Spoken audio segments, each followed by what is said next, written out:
Bonjour à toutes et à tous.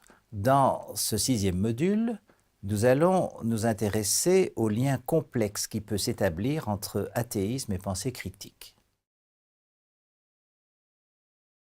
Quand nous avons envisagé les rapports entre la pensée critique et la politique, nous avons noté qu'un pouvoir autoritaire, qui fondait sa légitimité sur la religion, se trouvait dans une position très forte pour refuser que les individus examinent le monde et orientent leur action en usant de leur raison.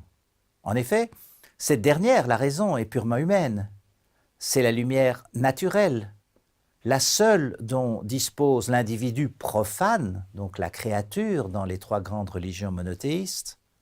Or, la lumière divine est bien sûr supérieure, surtout quand on considère, comme c'est le cas dans le christianisme, que la créature est affectée par le péché originel et que par conséquent, son regard sur le monde est troublé par cette imperfection. Alors l'homme a besoin de l'aide divine, ce que l'on appelle la grâce dans cette perspective, pour bien voir le monde et bien s'orienter dans l'existence. Le christianisme appelle cela gagner son salut. Dans un tel contexte, si l'homme désire malgré tout baser sa connaissance et son action sur sa propre raison critique, il le fait, bien sûr, à ses risques et périls. Et il est probable que pèsera sur lui l'accusation d'athéisme qui fut longtemps infamante. S'il se détermine sans l'aide de la divinité, on soutiendra qu'il n'en a pas besoin, et que dès lors, pour lui, elle n'existe peut-être pas. C'est la raison pour laquelle il nous faudra examiner dans la suite de façon plus approfondie les liens entre athéisme et pensée critique.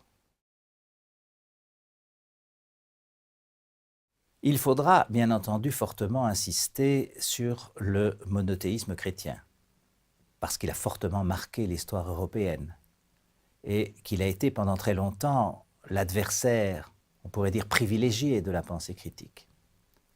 Mais nous savons que la philosophie antique s'est développée dans la Grèce pré-chrétienne. Et dans cet univers mental, il y avait un très grand nombre de dieux. C'était un polythéisme et non un monothéisme. Mais les premiers philosophes, les physiciens, dont nous avons parlé, même s'ils ne s'attaquaient pas à la religion, abordaient la nature en utilisant leur seule raison et en recherchant les éléments principaux, l'eau, l'air, le feu, les atomes insécables, selon les écoles. Or, dans la religion polythéiste grecque, le monde était pour ainsi dire rempli de dieux, représentant divers éléments et forces de la nature.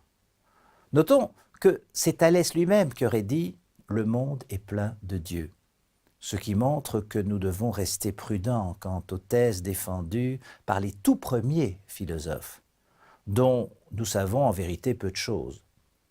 Les procès d'impiété contre les 10 physiciens, Anaxagore, et les sophistes, Protagoras, ne commencent que vers 430, c'est-à-dire plus de 100 ans après la date supposée de la mort de Thalès. Progressivement, les philosophes se sont mis à étudier la nature sans se référer aux dieux.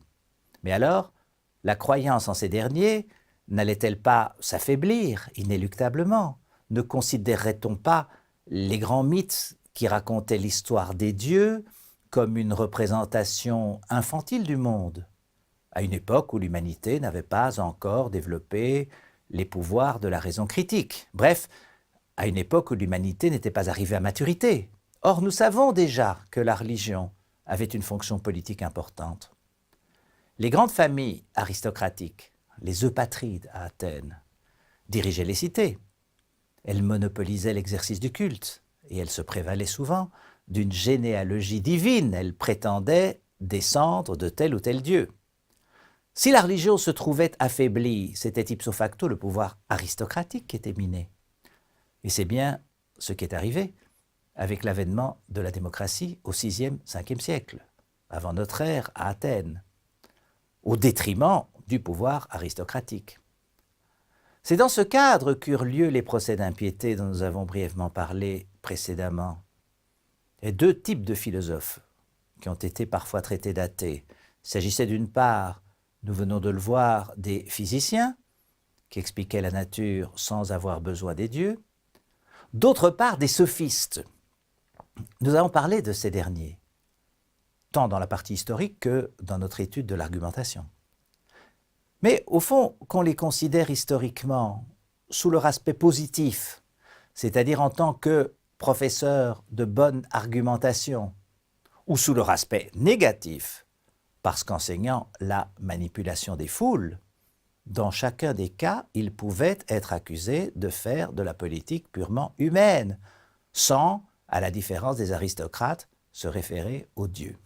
Mais bien avant l'époque des sophistes, Xénophane de Colophon, 570-475, qui n'était pas lui-même athée, avait bien anticipé la question de l'athéisme possible des philosophes.